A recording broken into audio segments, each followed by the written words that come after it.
warahmatullahi wabarakatuh. Perkenalkan, nama saya Sri Ainun. Saya semester 5 dari Prodi Ahwal Ahsasiyah di Sekolah Tinggi Agama Islam Miftahul Ulum Tasikmalaya.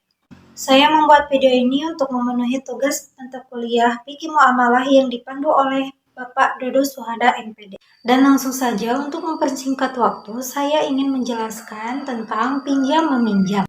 Jadi, pinjam meminjam ialah membolehkan kepada orang lain mengambil manfaat sesuatu yang halal untuk mengambil manfaatnya dari barang tersebut dengan tidak merusak zatnya.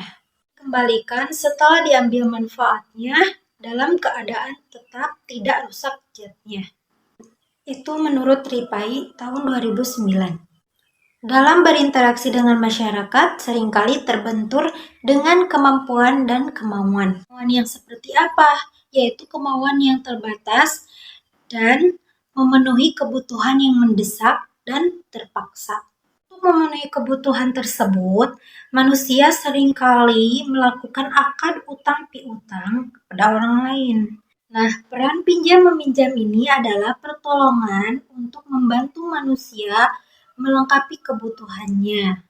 Tapi setelah dia melengkapi kebutuhannya, dia bisa mengembalikan barang tersebut.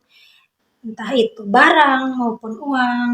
Dalam pinjam-meminjam terdapat ketentuan-ketentuan rukun dan syarat, yang mana rukun pinjaman menurut jumhur ulama itu ada 3. Yang pertama adalah pemberi pinjaman atau mu'ir.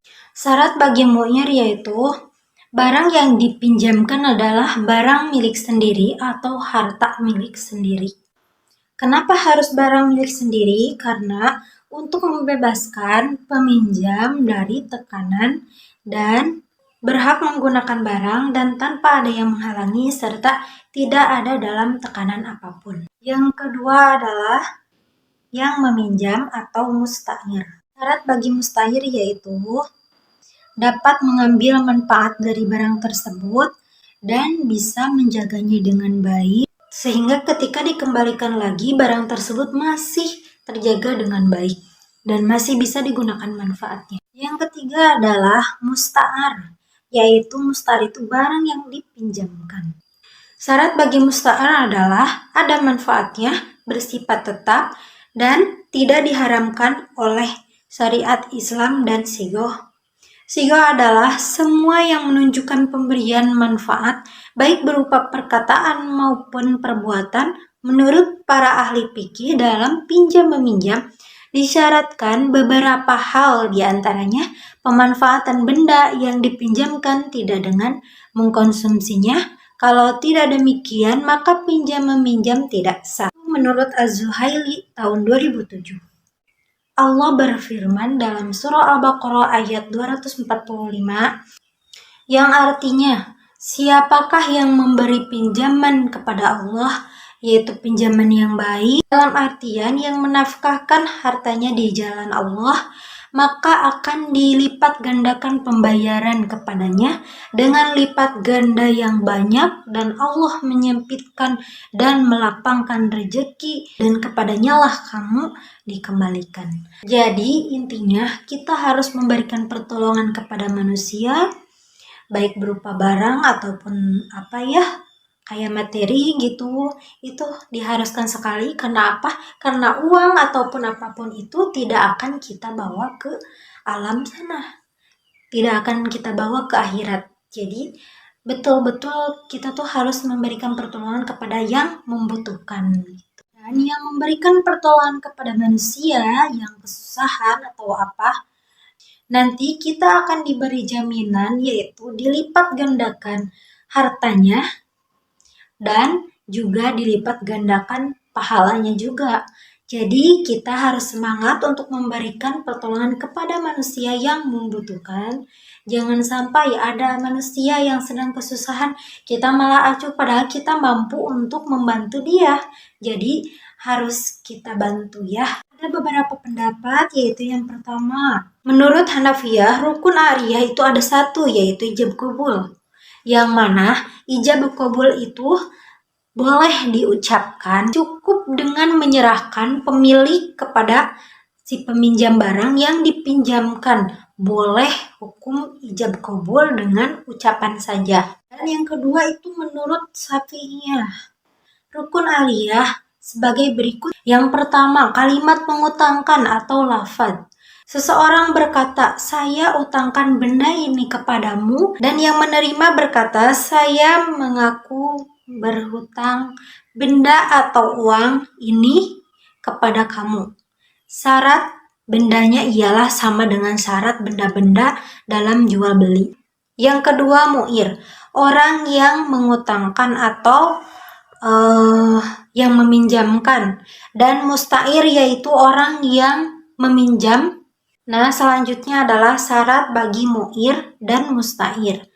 Syarat yang pertama adalah baligh, yaitu yang melakukan arya itu harus yang baligh, karena tidak sah atau batal jika yang melakukannya itu anak kecil di bawah umur atau sobi.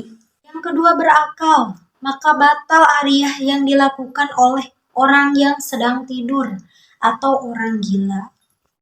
Yang ketiga adalah orang yang mahjur atau di bawah curatil. Curatil itu seperti pemboros ya. Dan yang keempat adalah benda yang dihutangkan. Dan selanjutnya hukum pinjam meminjam.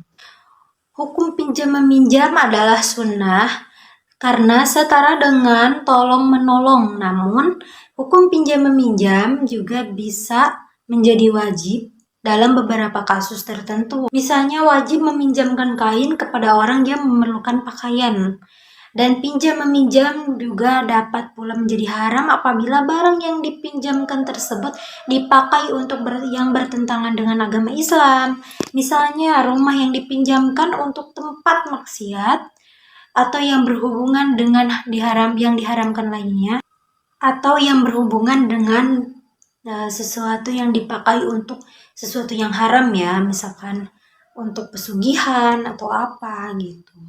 Dan kita juga harus lihat-lihat dulu gitu, harus tanya-tanya dulu buat apa barang ini kalau mau dipinjam gitu. Jadi jangan kita nggak tahu, kita malah ngasih buat sesuatu yang tidak baik gitu. Dan banyak ya untuk sekarang tuh pinjam meminjam itu dalam hal uang gitu. Dan banyak banget di tempat saya juga yang kayak meminjamkan barang tapi dilebihkan dengan bunganya itu bener-bener banyak gitu, bener-bener ya lumayan gitu bunganya ya. Sesungguhnya itu nggak boleh, soalnya itu kan lebih ke riba gitu. Jadi kalau misalkan pinjam-meminjam, baiknya kita itu harus benar-benar teliti sekali gitu, karena tidak baik gitu akhirnya jika misalkan kita berhubungan dengan riba ataupun hal-hal yang diharamkan juga gitu. Jadi untuk penutupannya, intinya ya saya simpulkan bahwa boleh pinjam meminjam asal kita itu harus melakukannya dengan baik, membawa manfaatnya juga dengan baik. Jangan sampai ada unsur riba dan unsur-unsur yang tidak baik yang diharamkan oleh syariat Islam. Ya, terima kasih. Wassalamualaikum warahmatullahi wabarakatuh.